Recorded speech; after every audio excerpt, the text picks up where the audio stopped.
News फटाफट 8 reporter.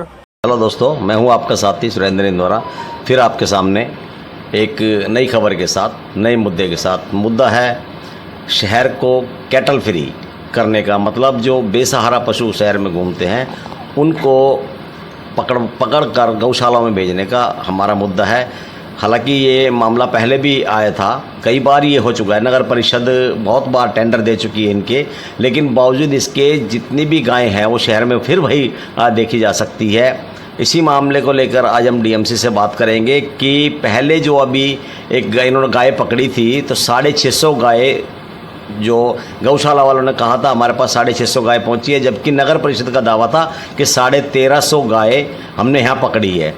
आखिर ये 750 जो 600-700 गाय बची हुई है, आखिर ये कहाँ गई, ये भी एक बड़ा मुद्दा है। इन सब बातों को लेकर हम डीएमसी से बात करेंगे। श्री ब्रह्म प्रकाश शर्मा जी से है। शर्मा जी, आपका इस बारे में। हेलो साथियों, मैं हूं आपका साथी सुरेंद्र इंदौरा। आज हम आए हैं डीएमसी महोदय के कार्यालय में, ब्रह्म प्रकाश जी शर्मा के कार्यालय में। बात करनी है जो बेसहारा पशु है उनको लेकर। हाल ही में नगर परिषद ने उनको पकड़ने के लिए एक बार फिर से टेंडर देने की बात की है। उससे पहले भी बहुत सारे पकड़े गए थे पशु, उसके बाद ये दोबारा से फिर से दिया है। देखते हैं इसका क्या रिएक्शन आता है। इसी विषय में आज हम डीएमसी ब्रह्म प्रकाश जी से बात करेंगे। सर, आपका स्वागत है हमारे चैनल में। थैंक यू जी, थैंक यू। नगर परिषद में पिछले दिनों एक टेंडर की छोड़ने की बात है कि भाई आवारा पशुओं को शहर को आवारा पशुओं से मुक्त करना है। बेसहारा, विशेष तौर पे गौवंश की बात हम कर रहे हैं, गाय के और उनके बछड़ों वगैरह की। तो ये किस रूप में दिया गया है कॉन्ट्रैक्ट पर? कैटल पकड़ा जाएगा उसके हिसाब से, या क्या है जो ये स्ट्रे कैटल या आवारा पशुओं के संबंधित में जो हमारा कॉन्ट्रैक्ट वो पहले से ही चला आ रहा है और उसमें अभी और टाइम अभी बचता है। तो एक जैसे सीएम साहब की भी एक महत्वाकांक्षी योजना है कि शहरों को आवारा पशुओं से मुक्त किया जाए। तो उस आवारा पशुओं को शहर से बाहर करने के लिए, गौशाला में छोड़ने के लिए, उनका प्रॉपर रिहेबिलिटेट करने के लिए हमने कॉन्ट्रैक्ट ऑलरेडी दे रखा है। उसी के तहत अब दोबारा हमारा टारगेट है कि हम 1 महीने के अंदर अंदर रेवाड़ी शहर को आवारा पशुओं से मुक्त कर देंगे।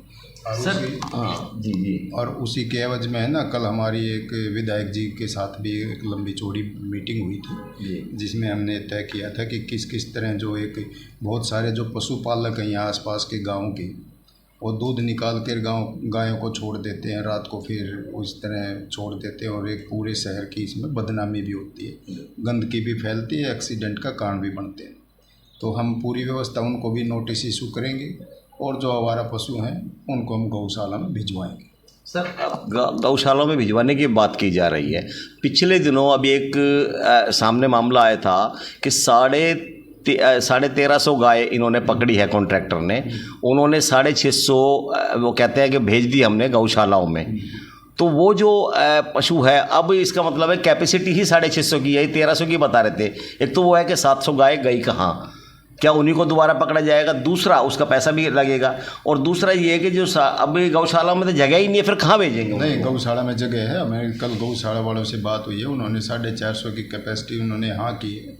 कौन से धारवाड़ा या कहाँ? नहीं, यहाँ 8 गौशाला में ना, सारी गौशाला में मैं 100 ले लूँगा, मैं 150 ले लूँगा। उनसे बाकायदा बात हुई तो उनको, और जहाँ तक कैपेसिटी और बढ़वाने की बात है तो इंफ्रास्ट्रक्चर अपग्रेडेशन करके उनकी कैपेसिटी भी बढ़वाएंगे हम जी। क्योंकि गौशाला गायों को और हम मरने के लिए तो छोड़ नहीं सकते, गौशाला में भेजनी पड़ेंगे, प्रॉपर उनकी केयर करनी पड़ेगी, फोडर देना पड़ेगा, तो सारी व्यवस्था हम करेंगे। तो पिछली बार जो मामला उठा ये 700 गायों का, कहाँ गई, इनके लिए क्या करेंगे? ये पूरी सूचना नहीं है इसमें। जैसे 1350 गायें का बता रहे थे कि उन्होंने वहाँ पे गौशाला में छोड़ दी थी। गौशाला में कोई भी गाय जाती है ना, उसकी टैगिंग होती है, तो उसकी टैगिंग होती है, उसका रिकॉर्ड मेंटेन किया जाता है, उसकी पूरी रजिस्टर में उसका सारा लेखा जोखा तैयार किया जाता है। ऐसे नहीं है कि हम ये कह रहे हैं कि 1300 गायें छोड़ेगी। हमारा जो कॉन्ट्रैक्टर है वो कुछ भी कहता रहे, लेकिन हमारा उस रिकॉर्ड का मिलान करते हैं गौशाला से।